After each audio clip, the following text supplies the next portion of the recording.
같이 이제 조용한 기도드림으로 주님이 허락하신 주연절 네 번째 주일, 1월 마지막 주일이며 주연절 네 번째 주일 낮 예배를 시작합니다. 다 같이 조용한 기도 드리십니다.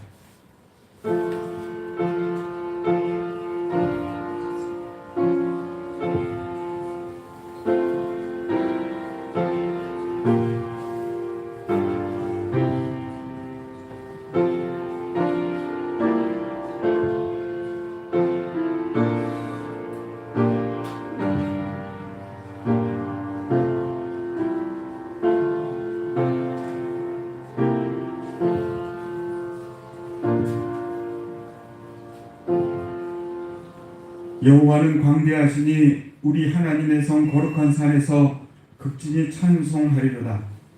터가 높고 아름다워 온 세계가 즐거워하며 큰 왕의 성 곧 북방에 있는 시온산이 그러하도다. 우리 인생들의 연약함을 아시는 주님, 그 연약함을 끝없는 사랑으로 도우시는 성부, 성자, 성령 하나님께 감사와 찬양을 드립니다.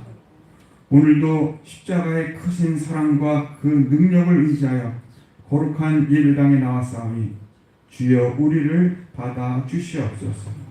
예배드리며 우리가 주님의 그 밝은 얼굴을 듣게 하시고 주님의 그 다정하신 음성을 듣게 하시고 주님의 그 따뜻한 손길을 느끼는 아름다운 예배될 수 있도록 인도하여 주시옵소서. 예수님의 이름으로 기원하옵나이다. 아멘. 아멘. 찬송 273장.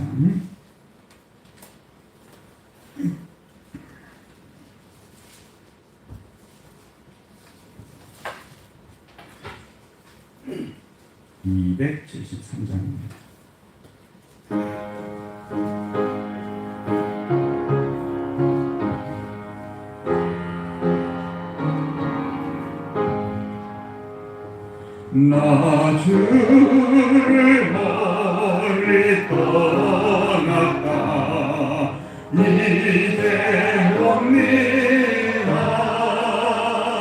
나 죄의 길에 시달려 주여 옵니다.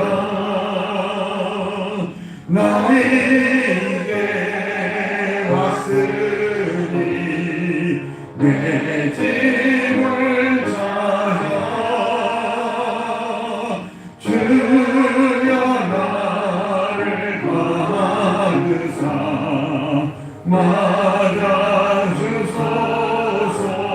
그 귀한 세월 보내고 그 귀한 세월 보내고 이제 옵니다. 뉘우치는 눈물로 나 뉘우치는 눈물로 주여 옵니다. 나 이제 왔으니 내 집을 찾아 주여 나를 받으사 맞아주소서.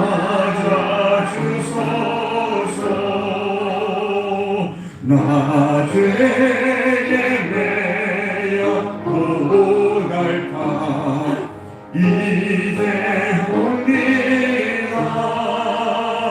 주 크신 사랑 받고자 주여 옵니다.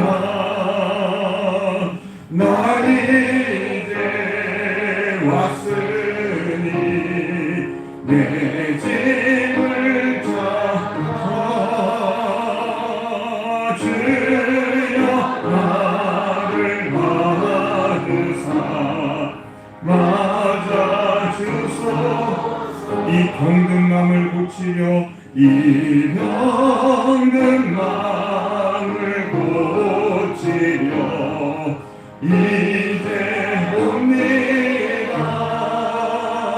큰 힘과 소망 바라고 주여 옵니다.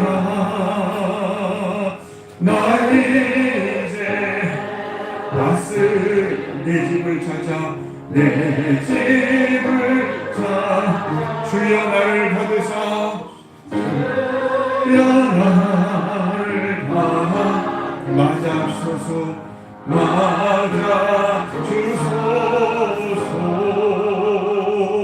맞아주소서. 아멘. 함께 우리 죄의 고백 함께 드립니다. 주보에도 나와 있고 여러분 나와 있는 죄의 고백 함께 드리도록 하겠습니다. 자비하신 주님, 우리의 믿음 없음을 용서해 주소서. 힘들고 위태한 일을 만났을 때 기도하지 못했습니다. 외롭고 슬플 때에도 찬송하는 것을 까마득히 잊고 있었습니다. 하나님의 사랑받는 자녀임을 믿고 인생의 모든 무거운 짐을 나 혼자서만 지고 가려 했습니다. 말씀이 삶의 표준과 기준이 되건만 말씀을 잊고 내 뜻, 내 고집만으로 살았습니다.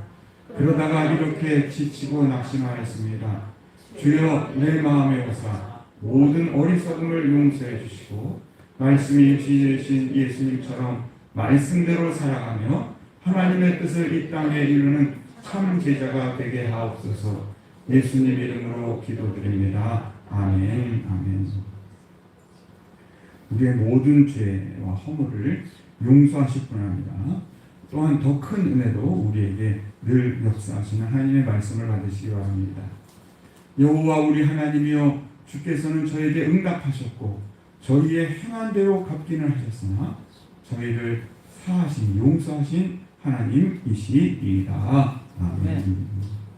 교동문 19번 시편 32편 교동문 19번 시편 32편 교동문입니다. 허물의 사함을 얻고 자신의 죄가 가려진 자는 복이 있도다.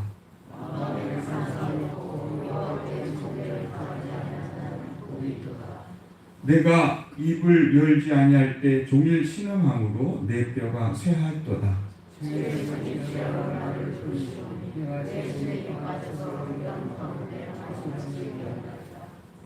주께 내 죄를 아뢰고 내 죄악을 숨기지 아니하였더니 이로 말미암아 모든 경건한 자는 주를 만날 기회를 얻어서 주께 기도할지라.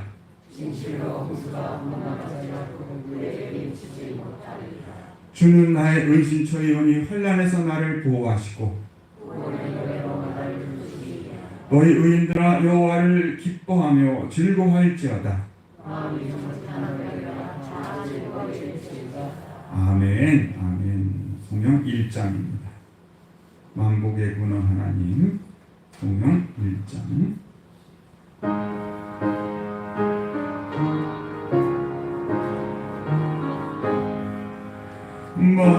만복의 근원 하나님, 온 백성 찬송 드리고 저 천사여 찬송하세.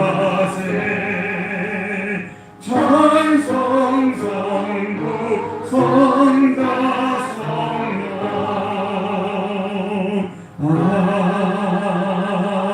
아멘. 이 시간 계속해서 방송기 원사님 수고해 주시겠습니다.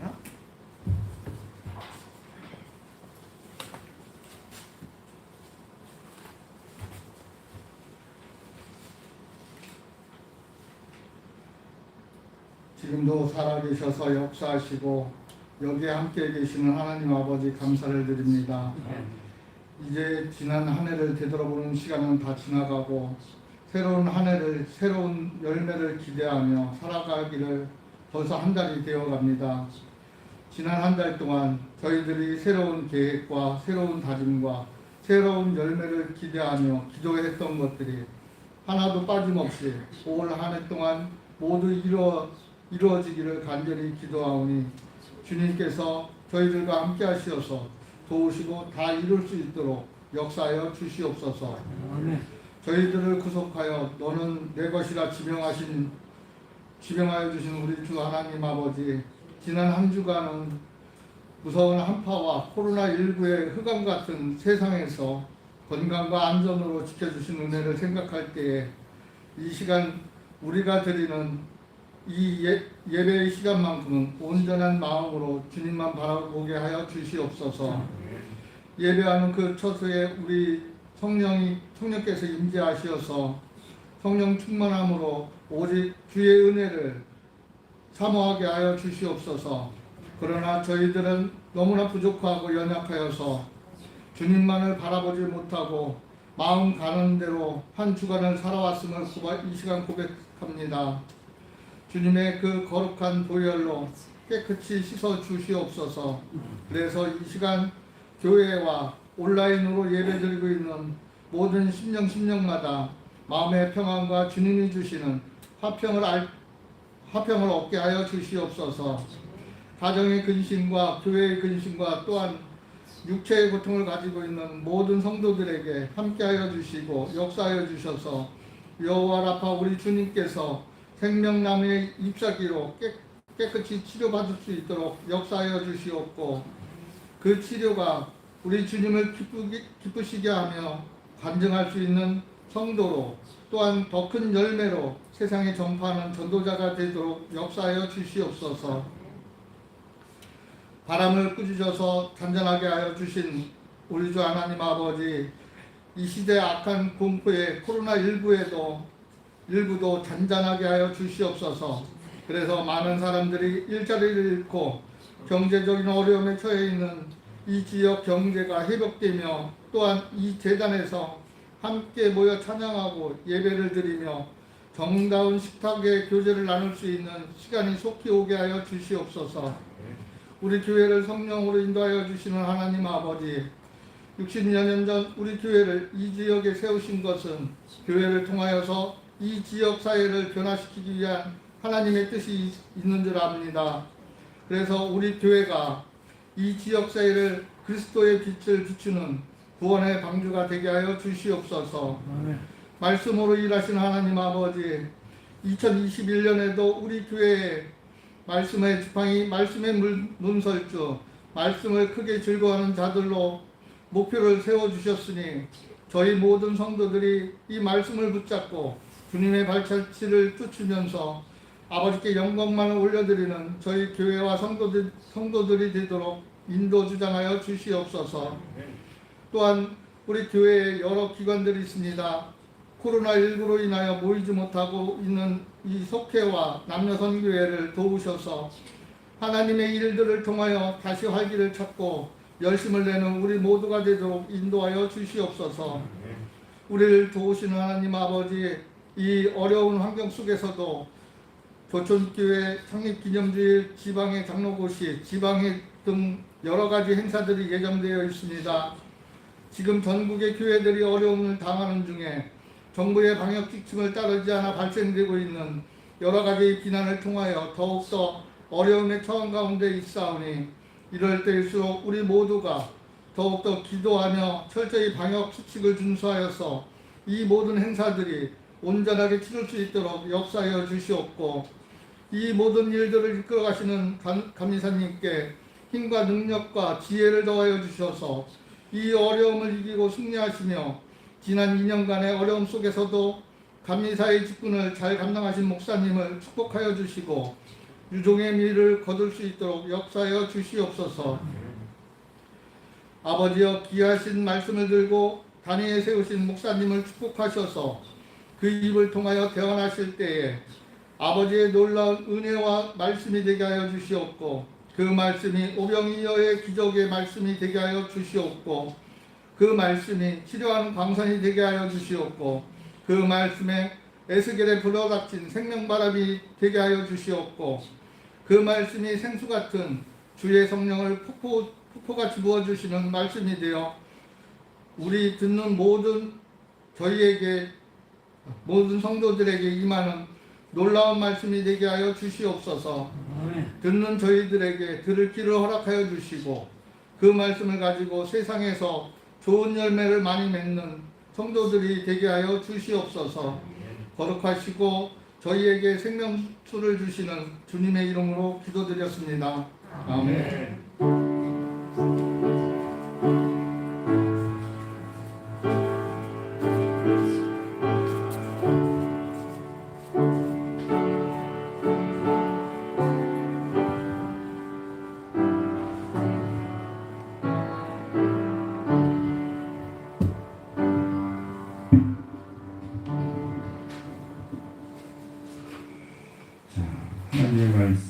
시편 23편입니다. 시편 23편.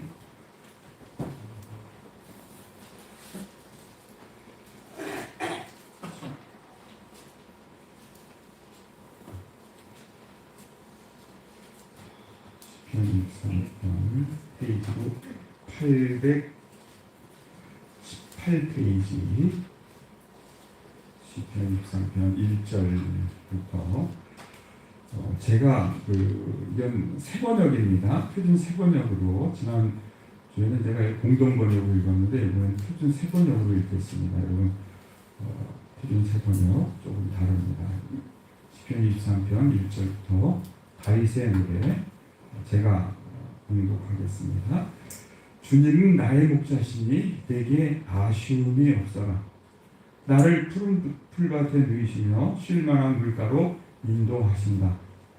내 영혼을 소생시키시고 당신의 이름을 위하여 의의 길로 나를 인도하신다. 내가 비록 죽음의 그늘 골짜기로 다닐지라도 주께서 나와 함께 계시고 주의 지팡이와 막대기로 나를 위로해 주시니 내게는 두려움이 없습니다. 주께서는 내 원수들이 보는 앞에서 내게 상을 차려주시고 내 머리에 기름을 부으시어 나를 귀한 손님으로 맞아주시니 내 잔이 넘칩니다. 진실로 주의 선하심과 인자하심이 내가 사는 날 동안 나를 따르리니 나는 주의 집에서 영원토록 살겠습니다. 아멘. 자, 시편 23편을 가지고 지금 4주째, 5주인가요? 5주째 말씀을 전합니다.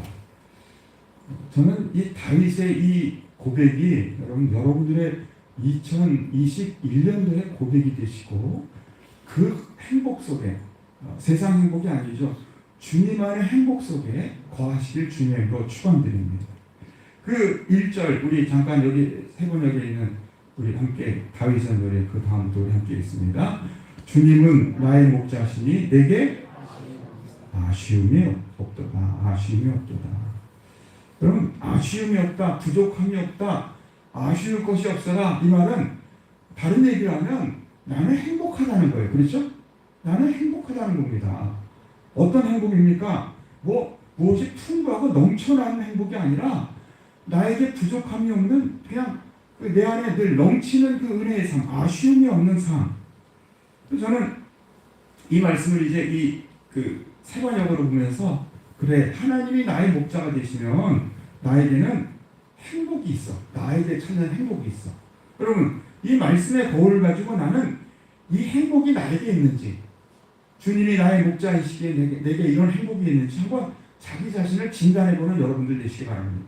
근데 그 행복을 네 가지로 얘기하고 있어요. 2절부터 이제 3절, 4절, 5절까지 네 가지로 얘기하고 있어요. 네 가지 부분에서 우리는 행복을 느낄 줄 알아야 합니다.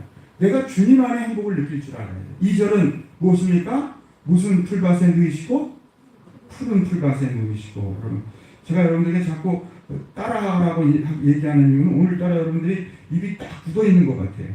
좀 하나님의 말씀 앞에 입이 굳어있는 사람이 되면 안 됩니다. 아멘으로 화답하는 자가 돼요. 자, 나는 무슨 풀밭에 누이시고 푸른 풀밭에 누이고 쉴만한 물가로 인도하신다. 전에도 말씀드렸죠? 여러분 아쉬울 것이 없는 네 가지 이유가 있는 거예요. 그렇죠? 내가 주님 안에 행복한 이유 네 가지가 있어야 돼요. 첫 번째가 푸른 풀밭과 쉴만한 물가. 즉 우리의 필요를 따라 하나님이 다 공급하시는 은혜라는 것이죠. 여러분 양에게 있어서 여러분 푸른 풀밭만큼 좋은 게 어디 있겠습니까? 뭐 사람들이야 돈다발을 좋아할지 모르지만 양은 돈다발 상관없이 잘 먹는 게 좋으니까. 여러분 푸른 풀밭만 보기만 해도 여러분 눈이 번쩍 뜨이고 그 보는 것만으로 행복할까요? 여러분 이렇게 하나님이 우리를 필요를 따라 풀밭과 쉴만한 물가로. 양은 조금이라도 두려우면요 함부로 물을 먹지도 못한다고 그래요. 이게 물이 막 소리를 내면서 가는 그런 물가에는 가서 물을 먹을 생각을 안 한다고 합니다. 그러니까 목자는 늘 그 양이 물에 가까이 갈 수 있도록 양이 물 먹는 근처에 물은 잔잔하게 만들어줘야 돼. 그러니까 위쪽에다 이렇게 돌을 쌓거나 그러면 그 물이 잔잔해지지 않습니까? 그럴 때 쉴만한 물가. 여러분, 우리 인생 속에 지난 한 달 동안 우리는 정말 푸른 풀과 쉴만한 물가로 주님의 인도함을 받으셨습니까? 그 안에 한번 더 내게 아쉬움이 없어라. 이 고백이 함께 하시길 주님의 이름으로 축원드립니다. 두 번째, 여러분, 이제 육신적인 필요라면 2절은, 3절은 영적인 우리의 인도함, 영적인 필요를 이야기하고 있는 것이죠. 3절은 무엇입니까? 내 영혼을 무엇하시며? 소생시키시고. 여러분, 우리가 물질적으로 풍요한 것도 중요하지만 우리는 인간이에요. 그렇죠? 구원받는 영적인 존재입니다. 영적인 존재는 육신만 건강해지는 것이 아니라 영혼이 늘 소생함을 받아야 돼요. 영이 우리의 육신을 지배하는 그런 삶을 살아야 돼요. 그러니까 영혼이 소생함을 받고, 또 주님의 이름, 당신의 이름을 위하여 의의 길로, 저는 이것을 영생의 길로 우리를 인도하신다. 오늘도 여러분, 우리는 물론 이 세상에 지금 이리 치이고 저리 치이고 어떨 때 죄악에 빠지기도 하고 수렁에 빠졌다 헤매길 때도 있지만, 그래도 주님은 그 하나님의 이름값을, 하나님의 이름의 영광을 위해서 우리를 지금도 의의 길, 영생의 길로 인도하심을 믿으시길 바랍니다. 이렇게 여러분, 물질적인 필요와 영적인 필요를 채워주시는 주님. 여러분, 근데 이것 두 개만으로 우리는 행복해질 수가 없어요. 왜냐하면 인생에는 고난이 있기 때문입니다. 4절, 그렇죠? 우리 인생을 걸어가며 나도 모르게 어떨 때는 내 잘못으로 죽음의 골짜기도 가기도 하지만, 어떨 때 하나님이 우리를 시험하기 위해서, 우리를 연단하기 위해 죽음의 골짜기로 모실 경우가 있잖아요. 그런데 여러분, 그때도 여러분, 내가 비록 죽음의 그늘 골짜기로 다닐지라도 누가 나와 함께 하시고, 여러분 믿으십니까? 내가 어떤 고난에 들어갈지라도 주님은 나와 함께 하신다. 믿으십니까? 여러분, 이게 아쉬울 것이 없는 거예요. 여러분. 주의 지팡이와 막대기가 나를 위로하시니 내게 무엇이 없으리로다? 두려움이 없으리로다. 자, 육적인 필요를 채워주시고 영적인 필요를 채워주실 뿐 아니라 나에게 오는 모든 고난의 문제를 하나님이 함께 하심으로 해결해 주시는 그 능력의 주님. 그러니까 내게 무엇이 없어요? 아쉬울 것이 없는, 그래서 내가 행복한 거예요. 또 네 번째 뭡니까? 우리 함께 읽겠습니다. 5절입니다. 주께서는 내 원수들이 보는 앞에서 내게 무엇을 상을 차려주시고 내 머리에 기름을 부으시니 나를 귀한 손님으로 맞아주시니 내 잔이 넘칩니다. 이건 세번역만이 하는 해석이, 여기 보면 세번역은 이렇게 얘기했어요. 내 머리에 기름을 부으시니로, 그 공동번역이나 우리 개혁은 얘기하는데, 세번역은 이걸 이렇게 해석했어요. 머리에 기름을 부으시니 나를 무슨 손님으로? 귀한 손님으로, 나를 다른 사람보다 더 귀한 손님으로 나를 맞아주신다는 거예요. 이 의미는 뭡니까? 여러분, 구약에는요, 기름 부음 사건이 두 가지 종류가 있어요. 기름 부음, 즉 왕과 제사장과 선지자가 되려면 기름 부음을 넣습니다. 사명자에게 주는 기름 부음이죠. 오늘날도 우리 장로님 또 목사들이 안수할 때 그 안수의 기름 부음과 같은 것이죠. 근데 여기서 얘기하는 기름 부음은 신학자들이 이런 얘기예요. 이건 왕이나 제사장이나 선지자가 받는 기름 부음이 아니라 손님들이 올 때 기름 부어주는 거라는 거예요. 손님들이 올 때. 여러분 혹시 기억하십니까? 시몬이라는 바리새인이 예수님을 초청을 했어요. 근데 손 닦을 물도 주지 않고, 손발 닦을 물도 주지 않고, 또 무엇도 부어주지 않았어요? 기름도 부어주지 않았어요. 그러니까 기름을 부어준다는 것은 그 손님이 올 때 그 사람이 얼마나 자기의 집에 귀중한 존재인가를 나타내는 거예요. 그러니까 오는 사람이 별 볼 일 없으면 기름 부을 생각도 안 합니다. 그러나 그분이 정말 귀하다면 기름을 준비했다가 기름을 부어준다는 거예요. 여기서 얘기하는 이것은 이게 내 머리에 기름을 부으시니 많은 사람들 앞에, 원수들도 그 가운데 있겠죠. 원수들 가운데서도 내가 주님 앞에 나갈 때마다 주님은 나에게 더 많은 무엇을 부어주신다? 기름을 부어주시는 거예요. 그러니까 내가 어떤 손님이에요? 하나님께 귀한 손님이 된다는 거예요. 아멘? 여러분, 이러기에 내 잔이 넘칩니다. 저는 이 말씀을 계속 저는 묵상해요. 나의 삶은 정말 하나님을 나의 목자 삼으며 네 가지 아쉬움이 없는, 네 가지 주님 안에 행복함이 있는, 어떻게 보면 창세기의 말씀에는 주님 안에 형통함의 속에 내가 살아가고 있는가? 물질적인 하나님의 철저한 인도함, 푸른 풀과 쉴 만한 물가, 또한 영적으로 나를 지금도 영혼을 소생시키고 성장시키시며 주님의 이름을 위해서 나를 그 천국의 길, 영생의 길로 지금 인도하시는 그 은혜. 세 번째는 내가 고난에 닥칠지라도, 나에게 고난이 올지라도 나는 두려워하지 않아요. 왜냐하면 여러분, 우리가 고난을 당하면 실수하는 것이 하나가 있어요. 과거를 생각하면 그 고난을 누가 이기게 하셨어요? 하나님이 이기게 하셨잖아요. 아멘? 왜 입들이 닫혀 있습니까? 오늘따라. 네? 여러분, 하나님이 이기게 하셨잖아요. 그러면 그것을 믿고 고난을 이길 수 있는 거예요. 비록 죽음의 그늘 골짜기를 다닐지라도 언제나 주님께서 나와 함께 하시고, 특별히 막대기와 지팡이로, 여러분, 주의 지팡이가 무엇입니까? 모세가 든 지팡이도 하나님의 지팡이였는데, 여러분, 예수님 목자가 되신 지팡이는 권능의 지팡이, 능력의 지팡이인 거예요. 그 지팡이로 우리를 인도한다는 거예요. 마지막으로 여러분, 우리가 세상 사는 사이에서 갈등이 생기고 어쨌든 원수가 생겨날 수도 있습니다. 그런데 그들이 보는 앞에서도 내게 무엇을 차려주시고? 상, 식탁입니다. 푸짐한 식탁을 주신다는 거예요. 무슨 상장을 주신다는 게 아니라 그 원수들이 보는 앞에서 내 앞에 식탁, 아름다운 식탁, 음식이 풍요로운 식탁을 주시고 내 머리에는 무엇을 발라주세요? 기름을 바르시는데 주님이 너 착하고 충성된 종이라는 그 의미로 귀한 손님으로 맞아준다는 거예요. 그러기에 다윗은 이런 고백을 합니다. 주님, 이렇게 네 가지로 나에게 늘 아쉬울 것이 없는 주님 안에 행복을 나에게 주셨으니 6절 우리 함께 있습니다. 진실로 주의 선하심과 인자하심이 내가 사는 날 동안 나를 따르니 나는 주의 집에 영원히 살겠습니다. 아멘. 여러분, 이 아름다운 고백이 여러분들의 고백이 되시길 주님으로 축원드립니다. 자, 오늘은 이제 그 자기 영혼을 소생시키시며 자기 이름을, 내 영혼을 소생시키시며 자기 이름을 위하여 의의 길로 인도하신다는 영적인 필요를 채워주시는 주님에 대한 말씀으로 우리가 묵상을 하고자 합니다. 근데 여러분, 여기 내 영혼을 무엇시키시며 소생시킨다는 말이, 저도 그 주석서를 보고 처음 알았어요. 그 소생한다는 말이 슈브라는 단어를 쓰고 있다는 거예요. 슈브라는 단어는 구약 성경에서 굉장히 중요한 단어입니다. 어떤 의미냐면 회개를 얘기할 때 그리스도인들이 그 하나님이 기뻐하는 하나님의 백성을 회개시킬 때는요, 회개는 바로 슈브예요. 슈브. 이 슈브라는 말은 무엇이냐면 가던 길을 돌이키는 것.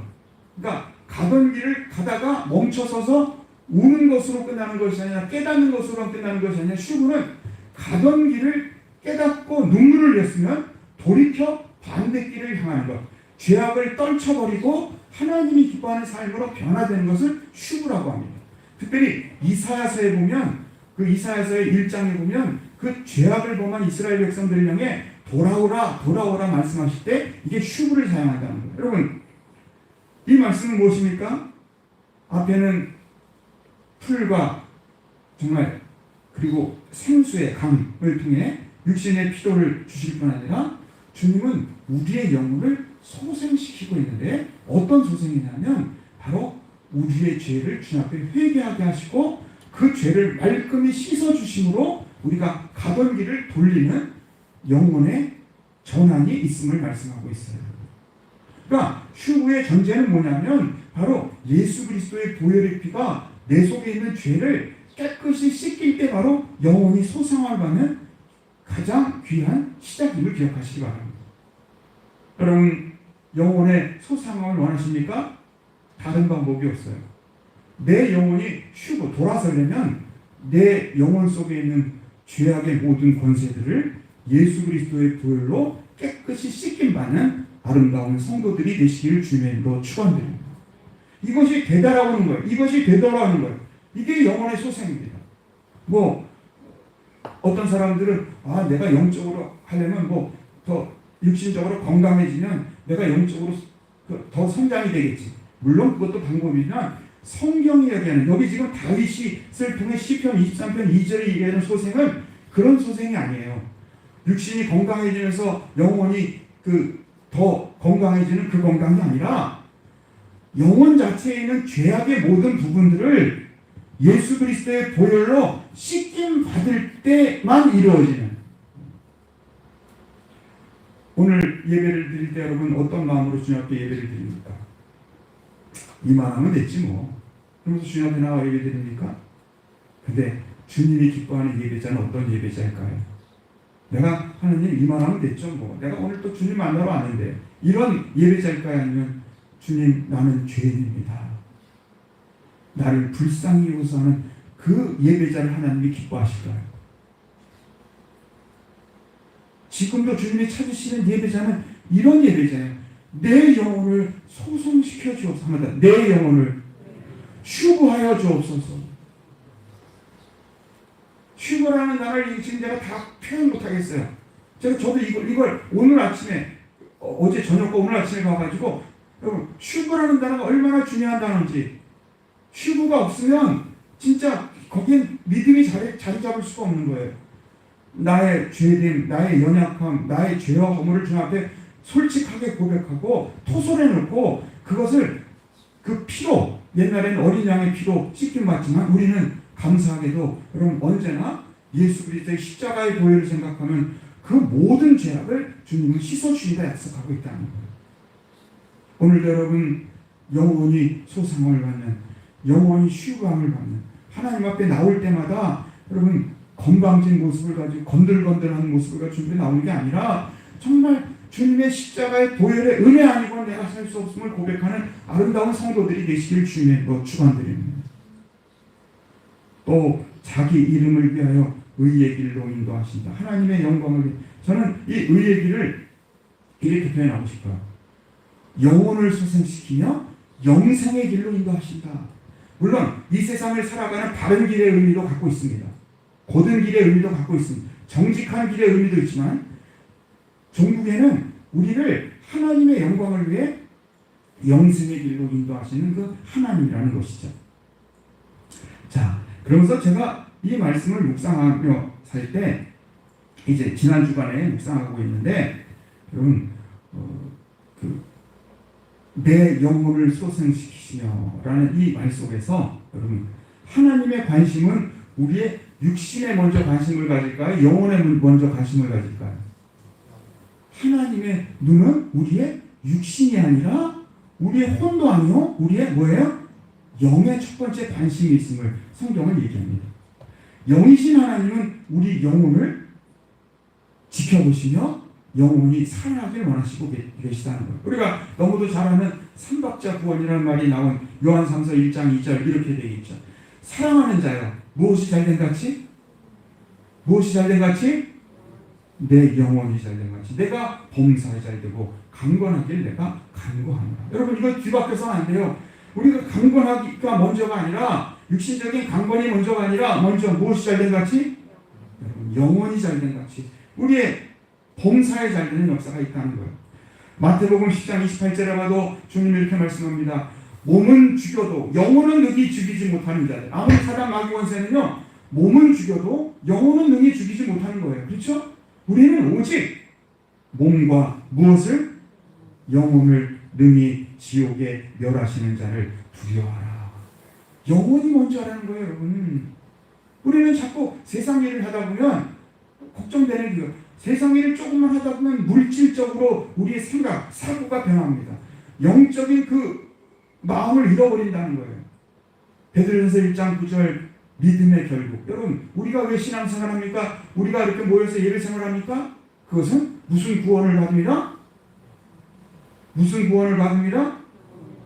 여러분 대답하세요. 말씀하세요. 하나님이 질문하는 겁니다. 여러분 공부를 잘하는 사람은 여러분 그 말을 입으로도 내지을 거라고 다시 한번 되뇌일 뿐 아니라 생각으로 되뇌는 거. 이게 굉장히 중요한 거예요. 질문하고 대답하는 것이 그게 내 마음의 말씀을 바뀌는 방법이에요.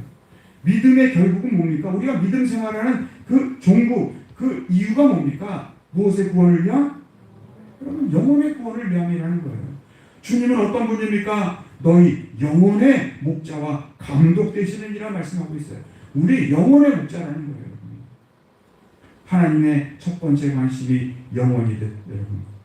우리 진실된 신앙인, 진실된 성도의 관심은 육신이어야 될까요? 영혼이어야 될까요? 영혼이어야 됩니다. 이것을 이제 묵상하고 있는데, 제가 그 78년도에 연세대학을 들어갔으니까 7, 8학번이거든요. 재수를 77년도에 하고 78년도에 갔는데, 저희가 이제 사학과였고 그 옆에 바로 철학과가 있었습니다. 그래서 사학과가 철학과는 늘 자주 만나고 뭐 같이 MT도 가고 이렇게 자주 만나고, 그 당시에 대학 한 과가 한 30명밖에 안 됐으니까요. 근데 그 철학과 교수님 중에 김영석 교수님이라는 분이 계셨습니다. 계산해 보니까 그분이 1920년생이세요. 그러니까 제가 그 연대 사학과를 들어갔을 때가 58세에서 한 59세 되셨을 때 아마 그분의 강의를 제가 들었던 것 같아요. 근데 죄송한 일이지만 제가 그때 그 철학과의 강의를 한 두세 개를 들었는데, 김영석 교수님의 그 강의를 들을 때마다 그분이 그 당시에는 굉장히 더 유명했던 분입니다. 그러니까 1년에 한 번씩 에세이집, 김영석 에세이라면요 굉장히 유명했었어요. 뭐 1년에 한두 권 정도 수필집을 내고 그게 아주 베스트셀러가 되고, 그래서 저희 사학과에는 김동길 교수님이 계셨고 그분도 그 에세이집을 1년에 한두 권 내고, 김영석 교수님도 그 에세이집을 한두 권씩 내가지고 엄청나게. 근데 강의는 죄송한 얘기지만 김동길 교수님은 강의가 굉장히 좋은데, 김영석 교수님은 좀 그 당시 50몇 세신데도 굉장히 나이가 들어 보이셔가지고 힘도 없고 매가리가 없다고 그럴까요? 그러니까 저는 큰 은혜를 못 받았었어요. 근데 여러분, 이분이 지금 그럼 1920년생이니까 지금 몇 세가 되죠? 네? 몇 세가 되죠? 101세가 될 때는 대한항공을 탔더니 그게 안 나오더래요. 리스트에 안 나오더래요. 왜 그랬다 했더니 리스트에 101세니까 몇 세로 나올까요? 한 살로. 그래가지고 그걸 했다는. 근데 여러분, 이분이 요즘을 되면요, 야, 이게 겉사람은 못할지다 속사람은 날로 못한다? 새롭다는 말씀을 저는 이분을 보고 알아요. 지금도 100세가 넘으셨는데 다니시면서 그 신앙 강좌를 하십니다. 자기의 신앙을 고백하며. 근데 정확하게 저는 이 김영석 교수님이 지금 직분이 뭔지 잘 모르겠어요. 근데 지금도 여러분 신앙 강좌를 다니시는 거예요. 그래서 그분 기사가 하나 났습니다. 102세 사신 그 분께서, 우리 제목 한번 읽어볼까요? 여러분 우리 함께 읽겠습니다. 100년을 살다 보니 알겠다. 절대 행복할 수 없는 두 부류. 아주 그 기사가 참 재밌더라고요. 102세가 되니까 이제 100년 동안 살고 나니까 자기가, 이분은 또 철학과 아닙니까? 철학, 윤리 그런 것에 대한 관심을 가지고 인간을 탐구하던 분이 자기가 이제 깨닫게 된다는 거예요. 100년을 살다 보니까 이제 절대 행복할 수 없는, 여기 절대 행복할 수 없다는 것은 김영석 교수님의 신앙도 여기 사실 포함되어 있을 것 같아요. 왜냐하면 그걸 신앙으로 드러낸 중앙일보의 이제 대담이었기 때문에 함부로 못했지만, 그 내용을 들여다보면 이게 바로 주님 앞에 아쉬울 것이 없는 이 자족하는 삶을 살지 못하는 두 가지 부류의 사람이 있다는 거예요. 그래서 그걸 제가 여러분들께 이제 제 주보에도 지금 나와 있습니다. 여러분께도 보내드리고 꼭 한번 읽어보세요. 지금껏 살아보니 알겠더군요. 아무리 행복해지고 싶어도 행복해지기 힘든 사람이 있습니다. 크게 보면 두 가지 부류의 사람이에요. 이 두 가지 부류의 사람은 자기가 철학자로서 윤리학자로서 100년 동안 연구해 보니까 이 두 가지 사람은요 행복해질 수가 없대요. 첫 번째, 무슨 가치를 모르는 사람? 정신적, 영적 가치를 모르는 물질적인 가치에만 매달려 있는 사람일수록 행복해질 수 있다 없다? 없다는. 오늘 이 시편 23편 말씀대로 여호와는 나의 목자니 내게 무엇함이 없으리로다? 아쉬울 것이 부족함이 없다는 이 고백을 할 수 없다는 거예요.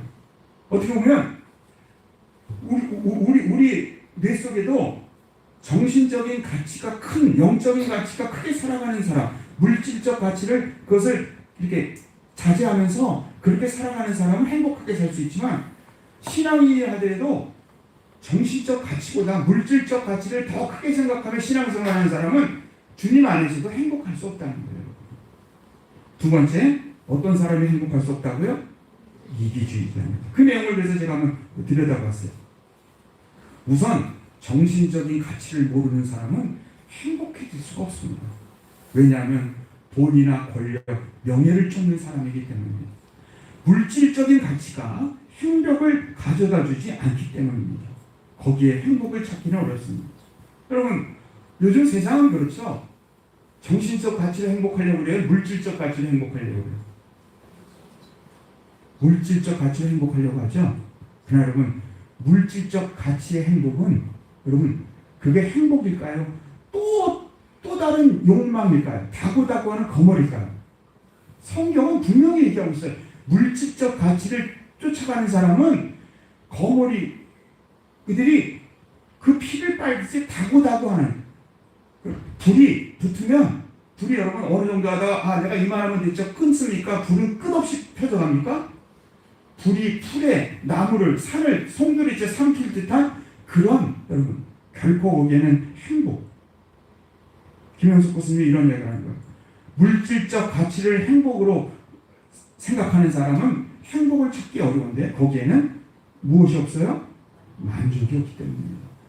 맞아요, 틀려요? 돈과 권력, 명예욕은 기본적으로 소유욕입니다. 그건 가지면 가질수록 더 목이 마릅니다. 가지면 가질수록 더 배가 고픕니다. 그래서 항상 허기진 채로 살아가야 합니다. 행복하려면 꼭 필요한 하나의 조건이 있는데 그것은 무엇입니까? 만족입니다. 저는 이 글을 읽으면서 이런 생각을, 이분이 그 신앙적인 성경의 말씀을 세상적으로 잘 풀어주고 있구나. 이게 사실 성경의 말씀이거든요. 이게 성경의 말씀이거든요. 자, 정신적인 가치가 있는 사람은 만족을 합니다. 작은 것에도 만족할 수 있는 사람이 정신적인 가치가 있는 사람. 그렇죠? 여러분? 우리가 밖에 나가보세요. 모든 사람에게 동일하게 주어진 하나님의 은혜. 달이 떠 있고 햇살이 있고 맑은 공기가 있고, 여러분 그 모든 것 속에서 행복을 느끼고 하나님을 향해 감사하는 그 마음, 만족함이 있으면 여러분, 배가 불러서 만족한 것이 아니라 나에게 주시는 신선한 바람, 또 여러분 이 모든 환경들이 나에게 만족을 줄 때 그런 사람이 행복한 삶을 산다는 거예요. 정신적 가치를 모르는 사람들이 명예나 권력, 재산을 거머쥘 때가 있습니다. 그럴 때 결국 그들은 불행해질 수밖에 없다는 거예요. 즉 정신적인 가치를 가지고 물질을 통제할 수 있는 사람은 물질이 있어도 그가 행복해질 수 있지만, 정신적인 가치가 그 물질을 통제하지 못하는 사람에게는, 즉 그 자손들에게는 결국 여러분 더욱더 불행해지고 오히려 불행해지고 만다는 거예요. 여러분, 저는 이 글을 읽으면서 이런 생각을 했어요. 인생은 무엇과 같고? 풀과 같고, 그 영광은 무엇과 같아서? 꽃과 같아서 풀은 마르고 꽃은 시드라. 하나님의 말씀은 영원히 살리라. 풀과 꽃 같은 인생의 물질적인 가치에 매달리는 어리석은 자가 되지 말고 영적인 하나님의 말씀의 가치에 매달리는 자가 되어야 한다. 그게 행복의 길이다. 주님이 우리에게 말씀하고 있는 거예요. 여러분, 그래서 제가 한번 성경을 뒤져봤어요. 경건과 여기 김영숙 교수님은 만족, 자족하는 삶이 어떤 관계가 있는가? 디모데전서 6장 6절에 분명히 나옵니다. 영적인 사람, 영적인 그리스도인은 어떤 사람인지를 얘기합니다.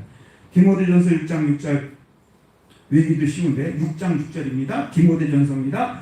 그러나 자족하는 마음이 있으면 경건에 어떤 유익이라? 큰 유익이. 여러분, 자족하는 마음. 그래서 자족하는 마음을 7절 8절은 이렇게 얘기합니다. 7절 8절 우리 함께 있습니다. 우리가 세상에 아무것도 갖고 온 것이 없음에 또한 아무것도 가지고 가지 못하리니 우리가 먹을 것과 입을 것인즉 어떤 줄로? 족한 줄로. 여러분, 아쉬울 것이 없어라.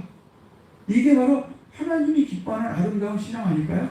작은 것을 줘도 늘 그것을 감사하는 그런 자식이 있으면 그럼 부모도 뿌듯한 거예요.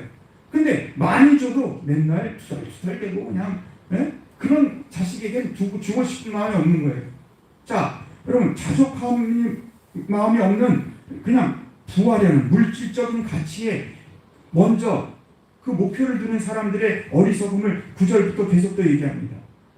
부활해하는 자들은 시험과 올무와 여러 가지 어리석고 해로운 욕심에 떨어지나니 곧 사람으로 파멸과 멸망에 빠지게 하는 것이다. 그 다음 절에 부활하는 사람의 특징을 10절에 이렇게 우리 함께 읽겠습니다. 돈을 사랑함이 일만하게 뿌리가 되나니 이것을 탐내는 자들은 미혹을 받아 믿음에서 떠나 많은 근심으로 자기를 찔렀도다. 맞아요, 틀려요. 여기 돈을 사랑함을 오해하면 안 돼요. 그럼 돈을 미워합니까? 그게 아니죠. 여기서 얘기하는 건 돈 자체를 거부하는 것이 아니라 돈을 사랑하는 마음이 너무 많아지는 물질적인 가치만을 바라보는 사람이 그에게는 그것이 일만하게 무엇이 된다? 뿌리가 됩니다. 여러분 돈을 갖더라도 그것을 정신적인 가치, 영적인 가치, 하나님이 기뻐하는 말씀의 가치를 가지고 잘 사용하는 사람은 돈이 그 사람의 영성을 더 풍부하게 할 수 있지만 여기 돈을 사랑함이란 말은 물질적인 가치가 세상의 최고 우선으로 삼는 그 어리석은 자를 얘기하고 있어요. 6장 11절 그럼 여러분 하나님의 사람들은 어떻게 합니까? 우리 6장 11절 의하겠습니다. 오직 너 하나님의 사람아 이것을 피하고 의와 경건과 믿음과 사랑과 인내와 온유를 따르며 믿음의 선한 싸움을 싸워라. 영생을 취하라. 이게 영생의 길이라는 거예요. 여러분 성경에 보면요 믿음의 선한 싸움이란 말이 몇 번 나옵니다. 첫 번째 믿음의 선한 싸움에 대해서 얘기할 때 사도 바울은 이런 얘기를 했어요. 한번 더 양심과 믿음을 착한 양심과 믿음을 가지라 그랬죠? 그래서 양심을 버린 사람은 그 배가 파손되어 있다. 늘 기억하시기 바랍니다. 한번 더 믿음과 착한 양심을 가지라. 이것이 믿음의 선한 싸움이라는 거예요. 우리가 선한 싸움꾼이 돼야 돼요. 말씀이 이제 길어져서 이제 끝내야 되는데 어제 제가 설교 준비하고 있는데 웬 전화가 왔어요. 공기인데 서울입니다. 근데 발신자 번호도 없고 뭐 스팸도 안 걸려있는 전화기 때문에 무슨 전화인가 하고 제가 받았어요. 근데 다짜고짜 저한테 막 욕을 하는 거예요. 막 욕을 해요. 목사가 그러면 되겠어 모르면 막 욕을 하는 거예요. 그러니까 이렇게 가만히 듣다 보니까 이런 거예요. 지금 세상이 교회를 이렇게 핍박하잖아요. 모든 그 코로나19로 해서 교회를 통해서 번지니까 세상 사람들이 여러분 그 믿지 않는 사람들의 9%만 그 교회를 이제 신뢰한대요. 70몇 프로 거의 90몇 프로가 교회를 이제 싫어한대요. 그 마음을 가지고 아무데나 전화한 거예요. 우리 교회는 어떻게 하시는지 제 전화로 온 거예요. 물론 우리 교회 전화번호를 했겠죠. 네, 알아가지고 그래서 제가 계속 듣다가 제가 제 말씀은 잘 알겠는데 제 얘기 좀 들어보시죠. 그랬더니 뭐 그러시냐고 막 소리를 지르신 거예요 저한테. 그래서 제가 저는요 착한 양심과 믿음을 강조합니다. 우리는 착한 양심을 저버리는 그 믿음은 온전한 믿음이 아니라고 성경은 얘기하고 있고 그 착한 양심으로 함께 믿음을 생활하고 또 하나 제가 강조한 것이 우리가 교회에서 세례를 받는데 세례를 받는 것을 베드로는 이렇게 얘기하고 있어요. 착한 양심을 들고 하나님을 향해 나가는 게 세례라는 표현을 하고 있다는 거예요. 그 얘기를 이렇게 했더니 그분이 갑자기 막 화를 내다가 갑자기 그래? 그거 괜찮은 목회자네? 그러면서 툭 끊는 거예요. 여러분 요즘 세상이 이렇습니다. 목회자에게 아무렇게나 전화 막 하는 거예요. 화를 내는 거예요. 그들대로 지금 한국교회가 지금 세상에 나가서 밟히고 있는 거예요.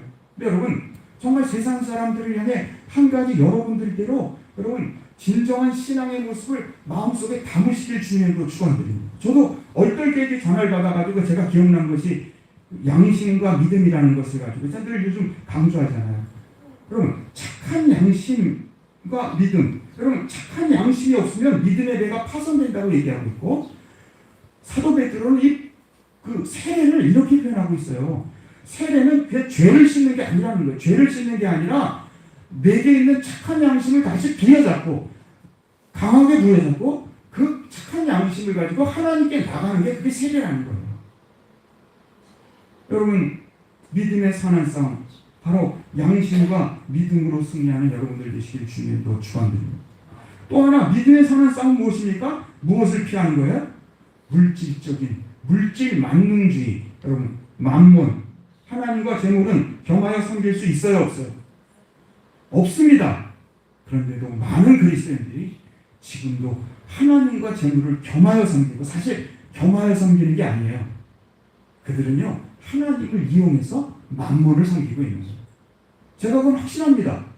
제가 무슨 일이 있어 서울에 가가지고 이제 그 부동산에 좀 일가견이 있고 돈 많이 번 사람들을 보면요, 재미있게도 다 권사님들이에요.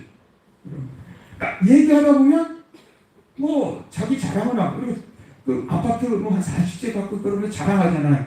그러다 보면 참 그렇구나 그렇게 했는데 꼭 끝에 가면요, 그분들이 얘기하다 보면 신앙을 얘기하게 되고, 제가 목회자라고 그러면 그분들이 그래요? 저는 어느 게 권사님인데. 여러분, 믿음의 선한 싸움은요, 그렇게 세상과 타협하고 세상의 가치관을 추구해 나가는 이 만몬, 하나님과 재물을 겸하여 섬길 수 없는데 돈을 사랑하고, 여러분, 만몬을 사랑하는 이 모습으로는요, 믿음의 선한 싸움을 싸울 수 없음을 말씀하고 있다는 거예요. 이러한 믿음의 선한 싸움, 이제 말씀의 결론을, 오늘 말씀 절반밖에 못했는데, 사랑하는 성도 여러분, 오늘 말씀 우리가 아쉬울 것이 없어라. 바로 한 번 더, 내 영혼을 무엇하시며? 소생시키시며 휴부, 내 안에 있는 죄악을 주님 앞에 올 때마다 예수 그리스도의 보혈로 씻김받는 온전히 휴부되는 아름다운 성도들이 되시기를 주님의 축원드립니다. 그리고 영생의 길, 저 십자가가 바로 영생의 길 아닙니까? 영생의 길로 나아가는 믿음의 선한 싸움에 승리하는 아름다운 성도들. 그래서 이런 고백을 한번 더, 여호와는 나의 목자시니 내게 아쉬운 것이 없어라. 이것이 여러분들의 고백이 되시길, 이 행복 속에 살아가시기를 주님의 이름으로 축원드립니다. 기도하겠습니다. 찬송 먼저 하겠습니다. 우리 찬송 몇 장인가요? 오늘 말씀을 기억하며 568장, 하나님은 나의 목자시니, 568장입니다.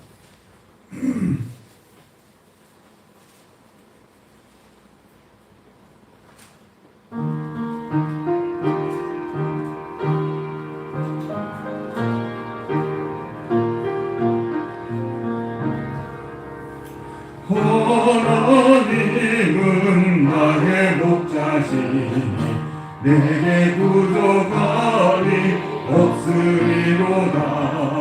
나로 하여금 푸른 풀밭에 눕게 하시며 잔잔한 물가로 인도하여 주시네.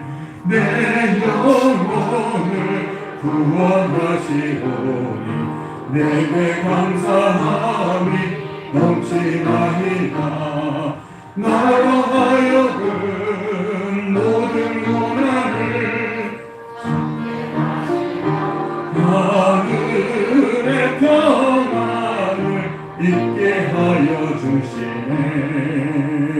하나님이 함께 하시오니 내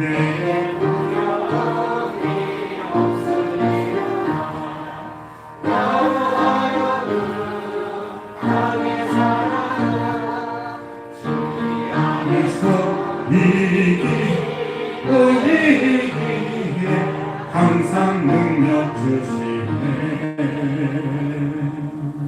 아멘. 기도하겠습니다.